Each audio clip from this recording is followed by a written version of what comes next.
Hello दोस्तों, एक बार फिर से स्वागत करता हूं आपका अपने चैनल में। दोस्तों, क्या आप जानते हैं कि इक्विटी फंड्स क्या होते हैं? अगर नहीं तो वीडियो को अंत तक जरूर देखिएगा। इस वीडियो में आपको इक्विटी फंड से जुड़े सभी सवालों के जवाब मिल जाएंगे। तो चलिए शुरू करते हैं। दोस्तों, आज हम जानेंगे कि इक्विटी फंड्स क्या होते हैं, साथ ही जानेंगे कि ये कितने प्रकार के होते हैं और इनमें इन्वेस्टमेंट करने का क्या फ़ायदा होता है। और इसके अलावा आज मैं आपको ये भी बताने वाला हूँ कि 5 बेस्ट परफॉर्मिंग इक्विटी फंड्स कौन से हैं जिनमें कि आप अपना निवेश शुरू कर सकते हैं। दोस्तों, इक्विटी फंड्स को समझने के लिए म्यूचुअल फंड्स के बारे में पता होना बहुत ज़रूरी है। अगर आप नहीं जानते हैं कि म्यूचुअल फंड्स क्या है, तो मैं म्यूचुअल फंड्स पे इस चैनल पे एक वीडियो पहले ही बना चुका हूं। अगर आपने वो वीडियो अभी तक नहीं देखी है, आप ऊपर आई बटन पर क्लिक करके उस वीडियो को देख सकते हैं। साथ ही मैंने लिंक नीचे डिस्क्रिप्शन में दे दिया है। दोस्तों, जैसा कि मैं पहले भी बता चुका हूँ, म्यूचुअल फंड्स कई प्रकार के होते हैं और उनमें जो सबसे 3 इम्पोर्टेंट कैटेगरीज होती हैं वो है इक्विटी म्यूचुअल फंड्स, डेब्ट म्यूचुअल फंड्स और हाइब्रिड म्यूचुअल फंड्स। देखिए, इक्विटी फंड्स म्यूचुअल फंड्स की वो स्कीम्स होती है जो खास करके किसी कंपनी के स्टॉक्स या शेयर में निवेश करती है और निवेश के लिए सबसे अच्छा इक्विटी को माना जाता है। साथ ही सबसे ज़्यादा रिटर्न भी इक्विटी फंड्स ही देते हैं और इक्विटी फंड्स का ज़्यादातर हिस्सा शेयर बाजार में ही निवेश किया जाता है। और इक्विटी फंड्स में उन लोगों को ही निवेश करना चाहिए जिनका कि इन्वेस्टमेंट होराइजन बहुत ही लॉन्ग हो, जो कि बहुत ज़्यादा समय तक निवेश में बने रह सकते हो, जैसे कि 5 साल, 10 साल या फिर उससे भी ज़्यादा।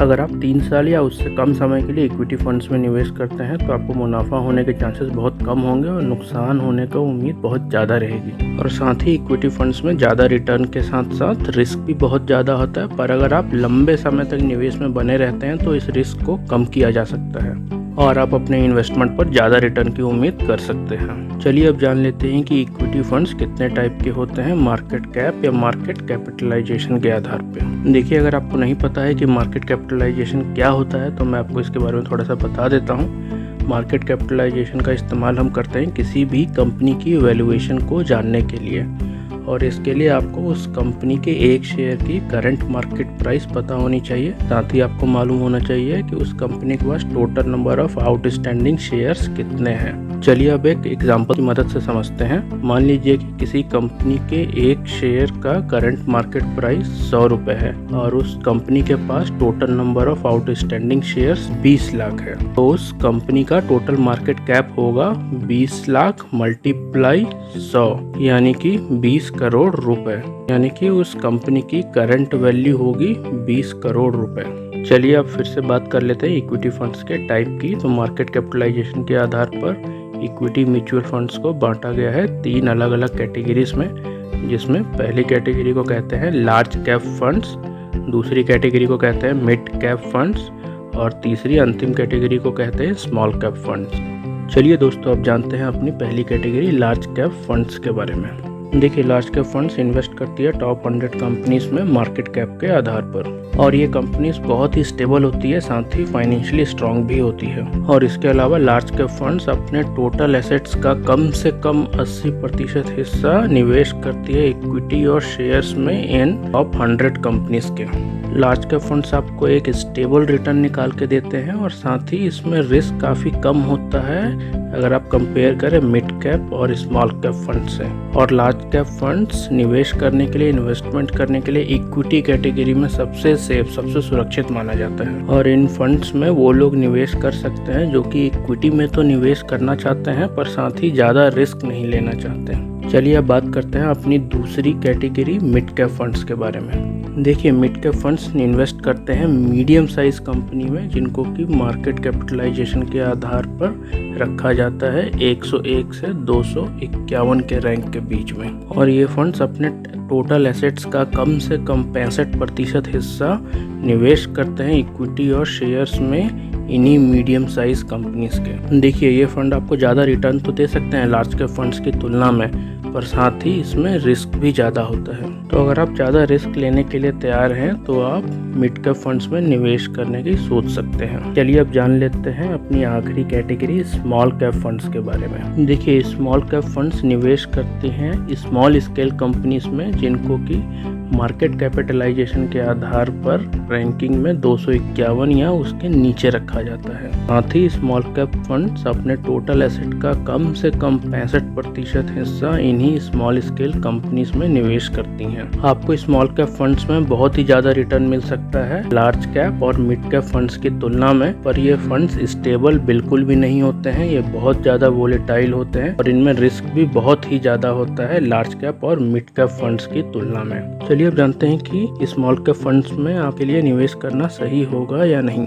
देखिए, स्मॉल कैप फंड्स में सिर्फ उन लोगों को ही निवेश करना चाहिए जो कि बहुत ही कम समय में बहुत ज़्यादा रिटर्न चाहते हो और साथ ही अपने पैसे पे बहुत ज़्यादा रिस्क लेने के लिए भी तैयार हों। अगर आप ज़्यादा रिस्क नहीं ले सकते हैं तो आपको इस कैटेगरी में निवेश बिल्कुल भी नहीं करना चाहिए। चलिए अब जान लेते हैं कि इक्विटी फंड्स में निवेश करने के बेनिफिट्स क्या क्या है, क्या क्या फ़ायदे आपको इक्विटी में इन्वेस्टमेंट करने से मिलते हैं। देखिए, ऐसे तो इक्विटी फंड्स में निवेश करने के कई बेनिफिट्स है, पर हम लोग यहाँ पर सिर्फ ज़रूरी बेनिफिट्स के बारे में ही बात करेंगे। तो इक्विटी फंड्स में निवेश करने के सबसे इम्पोर्टेंट बेनिफिट्स हैं expert money management, low cost, convenient, risk diversification, liquidity, well regulated.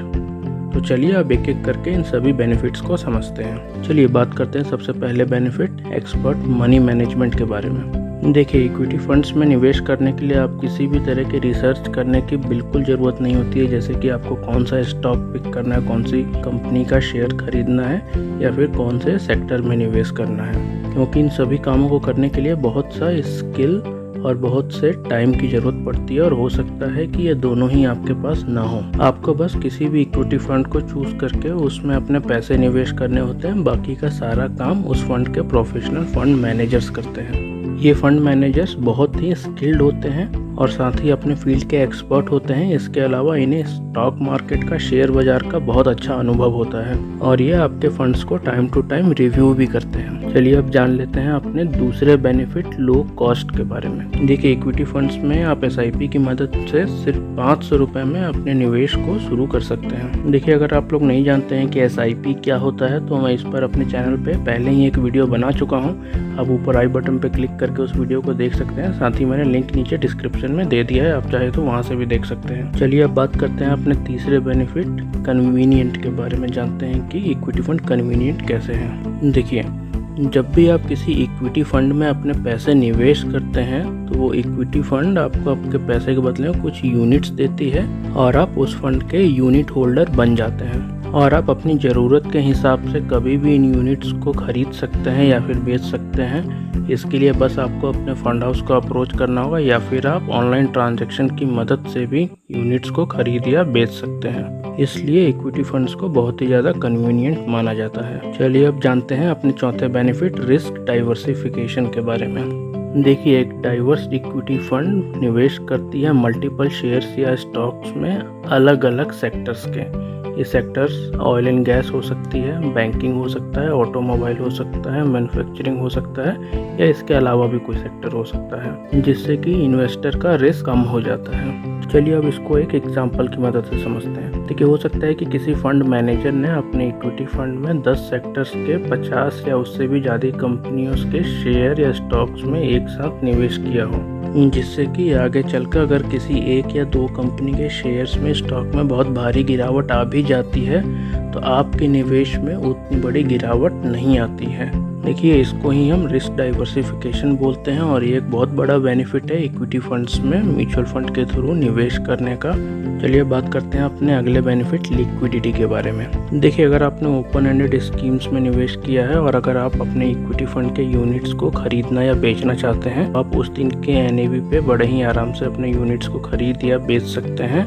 आपको सिर्फ अपने फंड हाउस को अप्रोच करना होगा या फिर आप ऑनलाइन ट्रांजैक्शन करके भी अपने यूनिट्स को खरीद या बेच सकते हैं। देखिए, अगर आप नहीं जानते हैं कि NAV क्या होता है तो नीचे कमेंट सेक्शन में कमेंट करके ज़रूर बताइए, मैं इस पर एक डेडिकेटेड वीडियो आप लोगों के लिए बना दूंगा। चलिए अब जान लेते हैं अपने आखिरी बेनिफिट वेल रेगुलेटेड के बारे में। देखिए, जितने भी फंड हाउस या AMC एसेट मैनेजमेंट कंपनीज होती हैं, इन सभी को SEBI SEBI खुद रेगुलेट करती है। SEBI भी RBI की तरह ही एक सरकारी संस्थान है। तो आपका निवेश किसी भी फंड हाउस में बिल्कुल सेफ होता है, सुरक्षित होता है, इसमें फ्रॉड होने की उम्मीद बिल्कुल भी नहीं होती है और आपका निवेश पूरी तरह से सुरक्षित रहता है। चलिए अब मैं आपको बता देता हूँ 5 बेस्ट परफॉर्मिंग इक्विटी फंड्स के नाम, जिसमें कि आप चाहे तो अपना निवेश शुरू कर सकते हैं। देखिए दोस्तों, ये सिर्फ एक मेरा ओपिनियन है और एक फाइनेंशियल एडवाइस बिल्कुल भी नहीं है। तो किसी भी फंड में निवेश करने से पहले आप उस फंड से रिलेटेड डॉक्यूमेंट्स को ध्यान से जरूर पढ़ लें। तो इस लिस्ट में सबसे पहला फंड है एक्सेस ब्लू चिप फंड, जिसने कि लास्ट 5 ईयर्स में एनुअल SIP रिटर्न दिया है 15.57% का। दूसरा फंड है एक्सेस फोकस 25 फंड, जिसका कि लास्ट 5 ईयर्स का एनुअल SIP रिटर्न है 15.25%।